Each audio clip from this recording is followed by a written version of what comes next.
After the long head of biceps, we then move medially to the subscap tendon. So for the subscapularis, we must have the patient in lateral rotation. Now, if the patient struggles to get lateral rotation passively, then clearly that tells you that they've got a capsular restriction or may have a capsular restriction. So that in itself gives you useful information.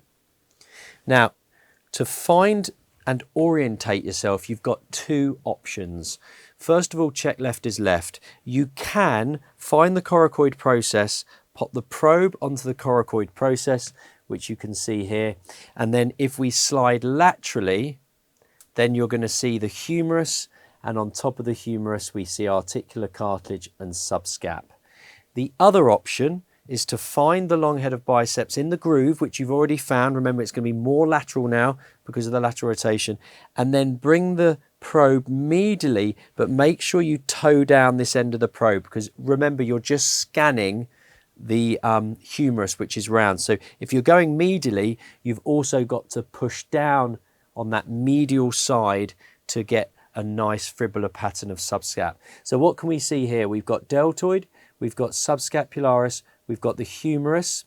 Now this is where subscap attaches onto this bone, and we're going to look at the lesser tuberosity in a bit more detail in a minute. Now this is articular cartilage, and this is the muscle of subscap. Now if we go medially, we will then see the coracoid, if we come up a bit more superiorly. Now remember, this is the musculotendinous junction of subscap. If you're not sure, you can just move the patient a little bit and you can see that muscle coming out from the tendon here. So this is the tendon coming down, and this is the muscle of subscap on top. We can then follow the structure of subscap. Now remember, you're scanning something round. So if you're moving the probe, you can't just move medial and lateral.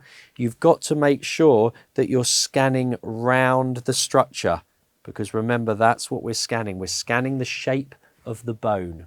Let's look a bit more specifically at the insertion of subscap. It goes into the lesser tuberosity, remember. Now this is the lesser tuberosity here. If you're not seeing it, then it may be that you're too low, or most likely that you're too high. Can you see the lesser tuberosity falls away as we come more superiorly, because we're moving into the anatomical neck, i.e. above the lesser tuberosity. Now can you see this dark patch here? This is an isotropy. Now, a lot of tears of subscap are going to be particularly on this articular side of the tendon. So we need to make sure that we fill in this region, otherwise this could be a tear or tendinopathy. So how do we do that? Well, can you see that I'm nice and parallel to these fibres? But we know that when the fibres dive into the bone, there's going to be a big change of direction, because they don't go in like that. So imagine his head is the lesser tuberosity. They don't go in like that. They come round and grab the bone. So for me to see these fibres, I've got to heel down the probe, and you can see them filling in as they attach into the lesser tuberosity. Now as I push down the lateral side of the probe, heel down the probe, I will lose my image here a bit, but then I can toe down my probe if I want to see the musculotendinous junction. So depending on which bit of the tendon you're looking at, and this is exactly the same for all the rotator cuff, in fact any tendon in the body where it attaches into the bone, you're going to get that change of direction. So you don't want to have these dark patches. You've got to heel to toe the probe, in this case heel the probe, to get on top of those fibres to avoid an isotropy. Now here we can see the nice fibrillar pattern. What you don't want to see is images like this. Can you see that I'm lacking the fibrillar pattern here because I'm oblique on the fibres? So how do we avoid that? All you need to do is just fishtail one end of the probe, and you'll start to see the fibres line up. And the fibres have a different orientation depending on the superior, the middle, or the inferior aspect. So if we slide down, remember, as we slide down, I've still got to keep my bone bright. So I do need to tilt down the probe. Look at the angle of the wire. You need to be brave with your probe. Now you can see the fibrillar structure here. You can see it attaching into the lesser tuberosity, heel, toe. As I go a bit lower, can you see that the inferior part of subscap is very muscular? So it's very tendinous in the middle part and superior, but this is actually very muscular. So you only have a very short tendon attaching onto the bone, as we can see onto the lesser tuberosity here. Now then we've got those nice bulky bits of the subscap, which is the middle fibres.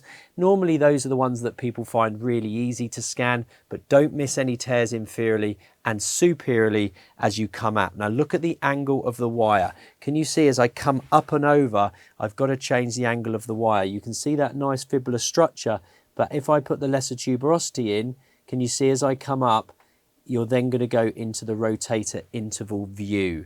Okay, but do look for any tears superiorly just above the tuberosity, just here. Just in short, the rule is make sure if you say you're long, you're long. You should see fibrillar structure. If you don't, you've either got your orientation wrong or it's tendinopathy or some involvement or tear.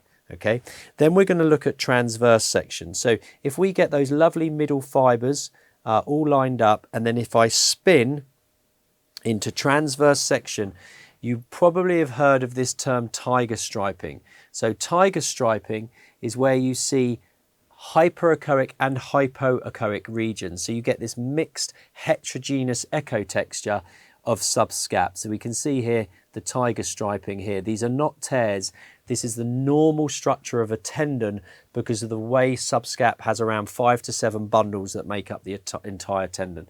You can see where you are because you've got articular cartilage. So I'm quite medial here. And if I go even more medial, I can see the image here of the subscap muscle, and interestingly coming up there I've got a really nice picture of the short head of biceps onto the coracoid process. So this is the muscle belly, and as we go laterally you can see the muscle getting smaller going into the tendon. Remember, this isn't a tear and it's not fluid. And then as we go towards the lesser tuberosity, just push down the top of the probe, and then as we go here you can see the attachment points into the lesser tuberosity there. Just trying to make sure that we get that nice parallel band of tissue as we go into the lesser tuberosity. So that's a nice scanning technique where I can see the individual bundles of subscap going on to the lesser tuberosity. Remember, avoid anisotropy. Make sure you're tilting your probe even in transverse. So that's a quick whistle-stop tour of subscapularis.